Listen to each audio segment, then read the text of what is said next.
Last week, we covered some of the basics of ball control and gave you some drills that are going to help you improve this area. This week, I want to give you some more advanced ball control drills that are going to take this area of your game to an even further level. That's coming up next.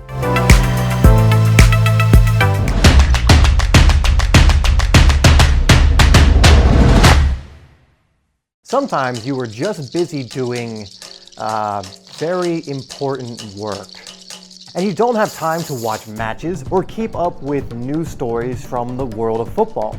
Luckily, OneFootball has you covered. It allows you to keep up with fixtures, results, news stories, and more within seconds, no matter where you are. All right, can't wait for this week's Premier League matches.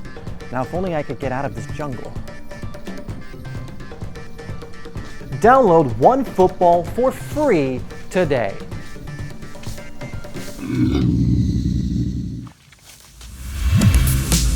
We are going to start with some very simple ball control drills this week, but also throw in some more difficult ones that you can work up to or you might already be able to do. So let's get into the first set of drills that you can actually do to warm up. Now for these drills, you'll either need a partner to throw you the ball or have a wall you can play it against. Again, there is no excuse not to do these drills. Whether you are alone or with a mate, you can do them. You're first going to have your partner throw the ball towards your feet or use the wall and control it with the inside of your foot before hitting the ball back with the inside of your foot to them. Make sure your first touch is good so that it makes your second touch easier. You want to cushion the ball up slightly and then make good contact as you play it back. Aim to play it back to your partner at about chest height, but you can mix it up so long as it's in control and you're deliberately doing it. Do at least 10 good repetitions on both sides with this technique. Remember, only count good reps. Don't get into the habit of letting poor touches count. Next, we are going to do the same thing, but now with the top of our feet. So exactly the same idea, just take a nice touch with the top of your foot and volley it back with the top of your foot as well. You'll want to lock your ankle here and cushion it up slightly so it's easier to volley the ball back. Again, do 10 good repetitions on both sides before moving on to the next one. This last one with your feet will most likely be the most difficult, but it's worth throwing in here so that you are learning how to control the ball with all of your foot. Now you are going to control the ball with the outside of your foot and play it back with either the inside or top of your foot. Even if you struggle with this one a bit, still do 10 good reps each side. The additional practice is only going to help you. Again, you want to cushion the ball up so that the volley back is easier and you're not making it harder on yourself. Now we are going to move on to our thighs. This might actually be the easiest of the bunch. Have your partner throw you the ball at a height where you can control it with your thigh, cushion it, and play it back using the same foot. Mix up using the inside and the top of your foot to return the ball to your partner.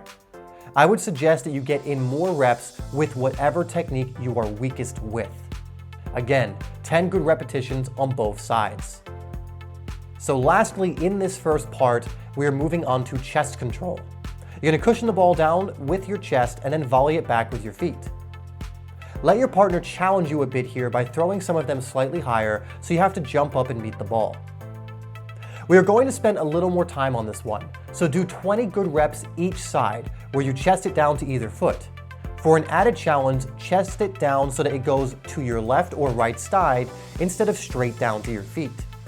You can even practice some side volleys on the return if you want an even bigger challenge. Okay, that little routine, if done often, will help your control massively. That being said, let's move on to the harder drills. For all of the remaining drills, you're going to need to set up a box like I've done here. As you can see, you really don't need that much space to do this. So for this first drill, you are either going to juggle a few times and then kick the ball up in the air, or you can throw it up if you are struggling to kick it up accurately. You are then going to control the ball in the box. However, if you kick or throw the ball up and it's going to land outside of the box, control it so it doesn't touch the ground until you bring it back to the box. Let me show you an example. Here I kick the ball up and it's obviously going to land outside of the box. So I bring it under control, I don't let it touch the ground, and then I let it touch the ground once I return to the box. You can use any part of your body to do this, but make sure you're involving your feet often because it's usually a little bit harder to control the ball with your feet when it's going that high in the air, and you're gonna need to learn this. But make sure you mix it up so that you're using both feet and all body parts on both sides. Especially focus on some of your weaknesses here.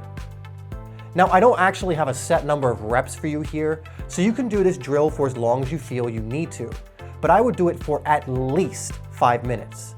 And if you want to get even better at this area, go much longer. Set a timer and get at it. So this last drill is very similar, but this one is probably even more difficult, and I call it in and out of the box. So you're going to start in the same way, either juggling a few times and then launching the ball up, or throw it up if you can't do it. This time, however, you are going to control the ball directionally on the bounce with your first touch. Here's the catch. If the ball is going to land outside the box, your first touch needs to bring it into the box. If the ball is going to land in the box, you need to take your first touch so it lands outside of the box in control with your first touch. This means that pretty much on every single rep, whether you kick it up accurately or not, you'll be able to complete the rep and do this drill. Now, you really need to time your touch in order to get this right. If you're even a fraction of a second off, you most likely get it caught under you, you'll miss it, or you'll touch it way too far. You want to control the ball almost immediately after it hits the ground. This is what allows for the control and backspin you see me generating on the ball in these clips. This is definitely a harder form of control, but this drill will ensure that you improve quickly at it if you do it often. If this is too hard for you, practice kicking or throwing the ball up by a shorter distance into the air. And as you get better, you can challenge yourself more by kicking it up higher and higher. Again, for this one, I don't have a set number of reps for you. I'd rather you do this in flow and spontaneously reacting to each situation as it comes. I recommend you spend as long as you feel the need to do this. Again, at least 5 minutes, but if you're struggling, do it longer. All right, I promise that if you do these drills consistently, you will see massive improvements in your control over the ball in many different ways. Many of these drills focus on game realistic control and also focus on using all of your body. If you put in the work doing these drills, you'll get the results. Next week, we will be covering passing and receiving, which you'll be more than ready for if you practice your ball control using the drills here. Please be sure to like this video as it helps the channel grow and for more players to see it. I would really appreciate that. If you want to check out last week's video, I will put it up on screen for you. Also be sure to check me out on Instagram as I release 2 new posts a day to help you even more. I hope you enjoyed this video and be sure to tune in at the same time tomorrow for a brand new skills tutorial. I'll see you then.